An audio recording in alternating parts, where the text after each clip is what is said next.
नमस्कार दोस्तों, आज तारीख है 27 जुलाई 2025, दिन रविवार, हिंदी तिथि श्रावण शुक्ल पक्ष तृतीया। तो आइए अब बात कर लेते हैं बिहार राज्य से जुड़े कुछ मुख्य अपडेट्स और देश दुनिया से जुड़े ताजा खबरों के बारे में।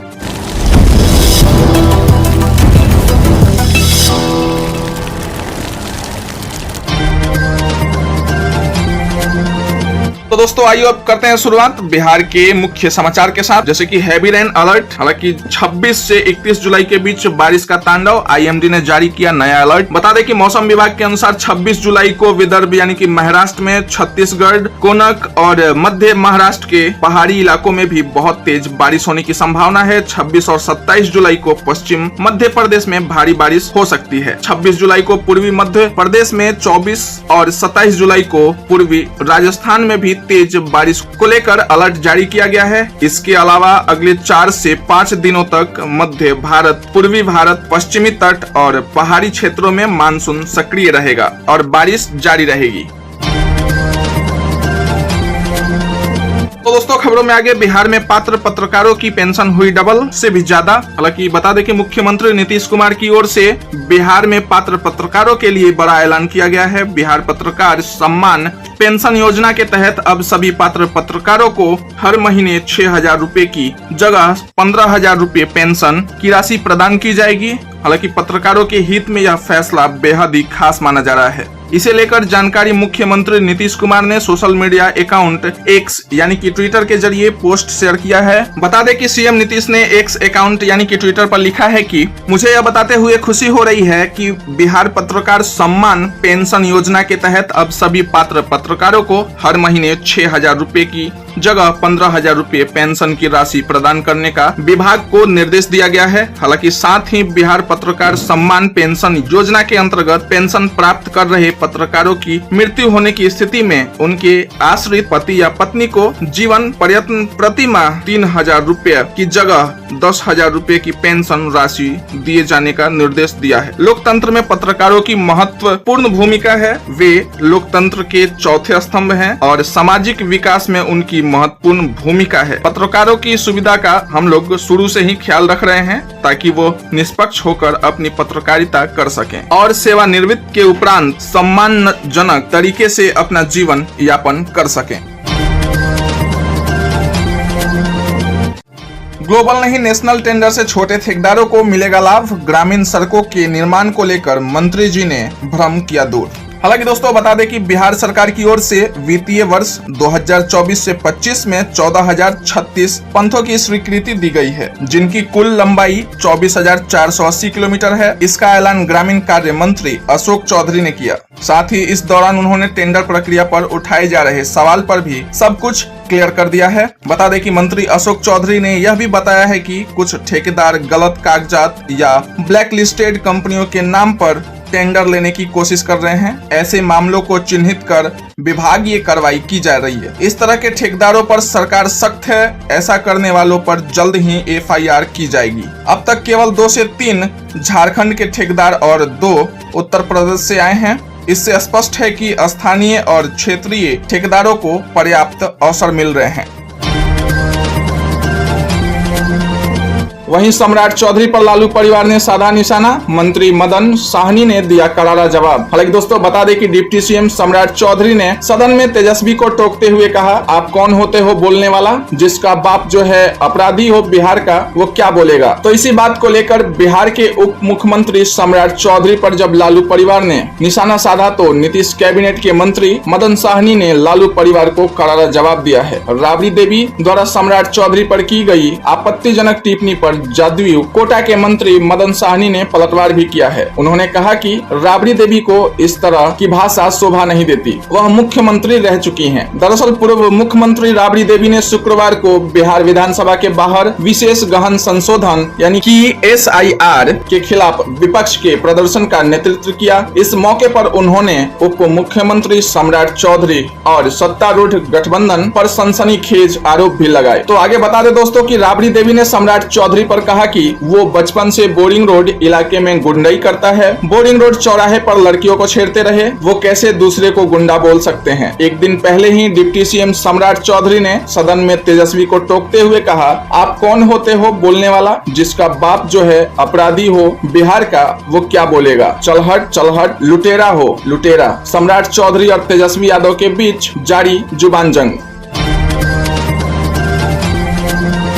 चलिए दोस्तों, खबरों में आगे। बिहार के लोगों को सरकार की ओर से तबातोड़ तोहफे दिए जा रहे हैं। इसी बीच कल मुख्यमंत्री नीतीश कुमार कई परियोजनाओं का किए शिलान्यास। दरअसल बिहार के मधुबनी और सीतामढ़ी में कल सीएम नीतीश पहुंचे और उन्होंने कई परियोजनाओं का शिलान्यास भी किया। इसके अलावा उन्होंने सीतामढ़ी में पुनौरा धाम पहुंचकर मां जानकी के दर्शन भी किए, पूजा अर्चना भी की और भव्य मंदिर के निर्माण का शिलान्यास का जायजा भी लिया। चलिए दोस्तों, खबरों में आगे। बिहार के इस जिले में जल्द खुलेगा तीसरा खादी मॉल। बता दें कि राज्य सरकार द्वारा खादी और ग्राम उद्योग को बढ़ावा देने के लिए पूर्णिया जिले में राज्य का तीसरा खादी मॉल बनाया जा रहा है। यह मॉल पूर्णिया जिले के भट्टी चौक क्षेत्र में 6.64 करोड़ रुपए की लागत से, यानी कि लगभग 6.5 करोड़ रुपए की लागत से तैयार किया जा रहा है। इसका निर्माण कार्य अब अंतिम चरण में है। हालांकि बता दें कि पूर्णिया में बन रहा यह खादी मॉल 3 मंजिला होगा और इसका कुल क्षेत्रफल 14,633 वर्ग फुट होगा। हालांकि इसका निर्माण कार्य अब तक लगभग 60% यानी कि 60% पूरा हो चुका है। इसका निर्माण कार्य तेज गति से पूरा कर इसे जनता के लिए खोलने की योजना है। विभाग ने इसकी जानकारी अपने एक्स यानी कि ट्विटर हैंडल के माध्यम से भी दे दिया है। हालांकि बता दें कि खादी वस्त्रों के अलावा हस्त निर्मित उत्पाद यानी कि हाथ से बनाए हुए सामान, ग्राम्य उद्योग से संबंधित वस्तुएं यानी कि जो घर गाँव से जो सामानें बनाई जाती हैं, हर्बल उत्पाद यानी कि जो पेड़ पौधे पत्तियों से जो सामान बनते हैं, प्राकृतिक सौंदर्य यानी कि नेचुरल ब्यूटी जैसे उत्पाद बिक्री के लिए उपलब्ध होंगे। अब बात कर लेते हैं एक्सप्रेसवे इन बिहार, यानी कि इन 10 जिलों से होकर गुजरेगा रक्सौल हल्दिया ग्रीनफील्ड एक्सप्रेसवे। तो बता दें दोस्तों कि बिहार के लोगों को एक और एक्सप्रेसवे जल्द ही मिलने वाला है। रक्सौल हल्दिया ग्रीनफील्ड एक्सप्रेसवे का निर्माण होने वाला है, जिससे बिहार को बड़ा फायदा होगा। बिहार के पूरे 10 जिलों से यह एक्सप्रेसवे गुजरेगा। इस एक्सप्रेसवे की कुल लंबाई 585 किलोमीटर के करीब होगी, जिसमें से 407.8 किलोमीटर का हिस्सा बिहार के जिलों से होकर गुजरेगा। इससे इन क्षेत्रों की कनेक्टिविटी बेहतर होगी और विकास की गति को भी बल मिलेगा। तो दोस्तों बता दें कि बिहार में रक्सौल हल्दिया ग्रीनफील्ड एक्सप्रेसवे पूर्वी चंपारण, शिवहर, सीतामढ़ी, मुजफ्फरपुर, समस्तीपुर के अलावे बेगूसराय, खगड़िया, लखीसराय, मुंगेर और बांका जिलों से होकर गुजरेगा। ऐसे में इन जिलों के लोगों को आवागमन में सुविधा होगी। दोस्तों बता दें कि 9 घंटे की जॉब के साथ की तैयारी, जेपीएससी भी टॉप किया, बने टॉपर। हालांकि दोस्तों हम बात कर रहे हैं जेपीएससी यानी कि झारखंड पब्लिक सर्विस कमीशन 2025 के टॉपर आशीष अक्षत के बारे में। तो दोस्तों बता दें कि आशीष अक्षत ने 9 घंटे की नौकरी के साथ तैयारी करके मिसाइल कायम की है। बता दें कि धनबाद के धैया निवासी आशीष अक्षत ने राज्य भर में पहला स्थान प्राप्त किया है। पेशे से इंजीनियर, वर्तमान में गुड़गांव की एक कंपनी में कार्यरत आशीष ने प्रशासनिक सेवा का सपना नहीं छोड़ा। उन्होंने धैर्य, अनुशासन और निरंतर अभ्यास से परीक्षा पास की है। उनकी सफलता यह दिखाती है कि सही रणनीति और आत्मविश्वास से किसी भी लक्ष्य को पाया जा सकता है, चाहे हालात जैसे भी हों।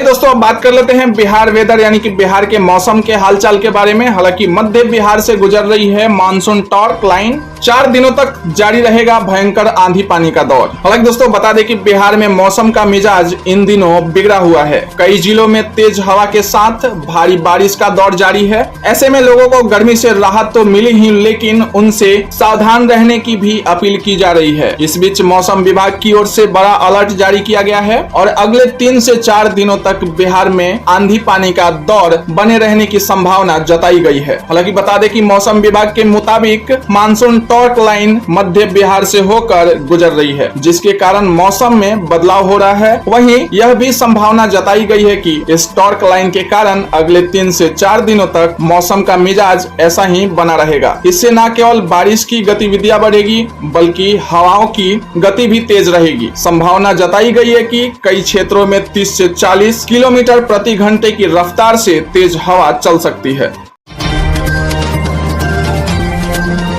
ये दोस्तों खबरों में आगे, झालावाड़ में 7 बच्चों का अंतिम संस्कार, एक ही चिता पर भाई बहन को लिटाया गया। हालांकि वसुंधरा राजे की गोद में सिर रखकर रोई महिला। बता दें दोस्तों कि राजस्थान के झालावाड़ में सरकारी स्कूल के बिल्डिंग के नीचे दबकर जान गंवाने वाले 7 बच्चों के परिवार वालों को 10 लाख रुपए और संविदा पर नौकरी मिलेगी। साथ ही नई स्कूल भवनों में बनने वाले क्लासरूम का नाम मृतक बच्चों के नाम पर रखा जाएगा। हालांकि बता दें कि पीड़ित परिवारों से मिलने पूर्व मुख्यमंत्री वसुंधरा राजे पिपलौदी पहुंची। उनकी गोद में सिर रखकर एक महिला। तो आइए दोस्तों अब बात कर लेते हैं कारगिल विजय दिवस के बारे में। हालांकि प्रधानमंत्री नरेंद्र मोदी ने लिखा कि वीर सपूतों के साहस को सलाम। 2 केंद्रीय मंत्री द्रास पहुंचे। रक्षा मंत्री ने वार मेमोरियल में श्रद्धांजलि भी दी। हालांकि दोस्तों बता दें कि 5 मई 1999 को पाकिस्तान की घुसपैठ के बाद भारत और पाकिस्तान के बीच कारगिल की पहाड़ी चोटियों पर जंग हुई थी। युद्ध करीब 84 दिनों तक चला। 26 जुलाई 1999 को भारत की जीत के साथ युद्ध आधिकारिक तौर पर खत्म हुआ। इसमें भारतीय सैनिकों के बलिदान और वीरता को याद करते हुए हर साल 26 जुलाई को कारगिल विजय दिवस मनाया जाता है। हालांकि बता दें कि कारगिल विजय दिवस के 26 साल पूरे होने पर रक्षा मंत्री राजनाथ सिंह दिल्ली के नेशनल वार मेमोरियल पहुंचे। उनके साथ तीनों सेना प्रमुख भी मौजूद रहे। राजनाथ ने शहीद जवानों को श्रद्धांजलि भी दी। हालांकि उधर लद्दाख के द्रास में आयोजित कार्यक्रम में 2 केंद्रीय मंत्री मनसुख मंडाविया और संजय सेठ ने हिस्सा लिया। मंत्रियों ने 1999 की लड़ाई में शहीद हुए जवानों को श्रद्धांजलि भी दी। फिर पदयात्रा निकाली गई। तो आइए दोस्तों इसी बीच कारगिल युद्ध मई से जुलाई 1999 के कुछ खास बातों के बारे में भी जान लेते हैं। जैसे कि 3 मई पाकिस्तानी घुसपैठ हुई, 5 मई को पहली मुठभेड़ हुआ, 10 मई को ऑपरेशन विजय की शुरुआत हुई। हालांकि 26 जुलाई को ऑपरेशन पूरा हुआ और वहीं पे 527 भारतीय जवान शहीद हुए और उसमें से 1363 भारतीय जवान जो हैं वो घायल हुए, जिसमें से 400 से ज्यादा पाकिस्तानी मारे गए थे। जयपुर में सीएम ऑफिस एयरपोर्ट को उड़ाने की धमकी, इंटरनेशनल एयरपोर्ट को मेल किया गया। लिखा 1-2 घंटे में दोनों जगह धमाके होंगे। हालांकि शनिवार को जयपुर इंटरनेशनल एयरपोर्ट के ऑफिशियल ईमेल आईडी पर मेल कर लिखा गया 1 से 2 घंटे बाद सीएम ऑफिस और एयरपोर्ट को उड़ा दिया जाएगा। बता दें दोस्तों कि एयरपोर्ट पर पुलिस, फायर ब्रिगेड, बम स्क्वाड्स और सिविल डिफेंस की टीमों ने छानबीन की। मुख्यमंत्री कार्यालय में भी एंटी बम स्क्वाड्स और पुलिस की टीम पहुंची। यहां भी कोई भी संदिग्ध वस्तु नहीं मिली है। दोस्त व्हाट्सएप ग्रुप पर बोला मराठी में बात करो, साथियों ने अगले दिन हॉकी स्टिक से पीटा। तो दोस्तों नवी मुंबई में एक छात्र के मराठी में बात करने के लिए कहने पर साथियों ने उसकी पिटाई कर दी। पुलिस ने बताया कि सभी एक कॉलेज व्हाट्सएप ग्रुप का हिस्सा थे। उनमें से कुछ 21 जुलाई को हिंदी में मैसेज लिख रहे थे, तभी एक छात्र ने मराठी में लिखा मराठी में बात करो नहीं तो राज ठाकरे आ जाएंगे। हालांकि बता दें कि इसके बाद व्हाट्सएप ग्रुप में बहस होने लगी। अगले ही दिन सुबह करीब 10:30 बजे फैजान नाइक समेत 4 छात्रों ने वासी में कॉलेज के बाहर उस छात्र पर हमला कर दिया। उसने मराठी में बोलने के लिए कहा था। नाइक ने छात्र के सिर पर हॉकी स्टिक से भी वार किया। इससे वह गंभीर रूप से घायल हो गया है। हालांकि घटना के बाद महाराष्ट्र नवनिर्माण सेना यानी कि MNS ने हमलावर छात्रों के खिलाफ कार्रवाई की मांग की है। MNS प्रवक्ता गजानन काले ने कहा कि हम पीड़ित छात्र और उसके परिवार से मिले हैं। दोषियों को सजा मिलने तक हम चुप नहीं बैठेंगे। यह घटना चेतावनी है कि महाराष्ट्र में बढ़ता भाषाई विभाजन खतरनाक है। तो दोस्तों इसी खबरों में आगे आइए अब बात करते हैं देश विदेश से जुड़ी कुछ खास खबरों के बारे में। जैसे कि मोदी मालदीव के स्वतंत्रता दिवस समारोह में शामिल होंगे। हालांकि बता दें दोस्तों कि प्रधानमंत्री नरेंद्र मोदी मालदीव के दौरे पर हैं। पीएम मोदी मालदीव के 60वें स्वतंत्रता समारोह में मुख्य अतिथि के रूप में शामिल होंगे। इस दौरान भारत और मालदीव के बीच राजनयिक संबंधों की स्थापना के 60 साल पूरे होने का जश्न भी मनाया जाएगा। हालांकि बता दें कि पीएम मोदी और राष्ट्रपति मोइजू के बीच कर्ज फ्री ट्रेड एग्रीमेंट यानी कि FTA, मत्स्य यानी कि मछली पालन और वाटर कृषि, डिजिटल परिवर्तन, फार्माकोपिया और UPI समेत कुल 8 समझौते पर हस्ताक्षर हुए। हालांकि दोस्तों वो 8 समझौता आप यहाँ पे देख सकते हैं। हालांकि बता दें दोस्तों कि मोदी और मोइजू ने माले में रक्षा मंत्रालय के नए भवन का उद्घाटन भी किया। हालांकि दोस्तों बता दें कि भारतीय पीएम ने मालदीव को एक पेड़ मां के नाम अभियान के तहत एक पौधा गिफ्ट भी किया है।